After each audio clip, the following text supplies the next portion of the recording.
اور ظالم تو ہر جگہ پر وہ قابض ہیں.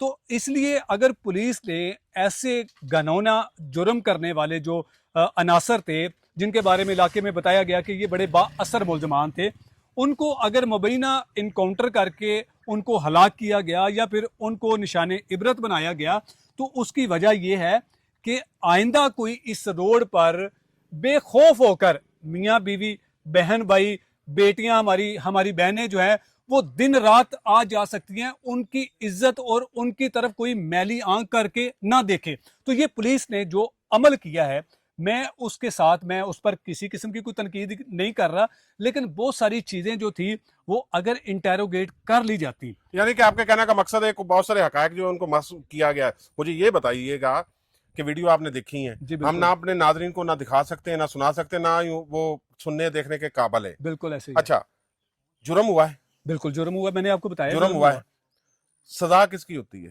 جرم کی ہوتی ہے. جرم کی ہوتی ہے. اگر وہ دونوں میاں بیوی نہیں تھے، غلط فعل کر رہے تھے، تو ان ملزمان کو کیا کرنا چاہیے تھا؟ ان کو مار پیٹ کے برا بلا کہہ کے ان کو بھگا دیتے یا پولیس کو اطلاع دیتے. یا سب پولیس کو سے اطلاع نہیں، دیتے. مارنا پیٹنا بھی یہ بھی جرم ہے. دیکھیں سر، سڑک پر غیر اخلاقی، دیکھیں ہم اسلامی اگر آپ جمہوریہ نہیں پاکستان میں رہ رہے ہیں، ہم یورپ میں نہیں رہ اگر رہے. وہ سڑک کے اوپر غیر اخلاقی حالت میں تھے تو جب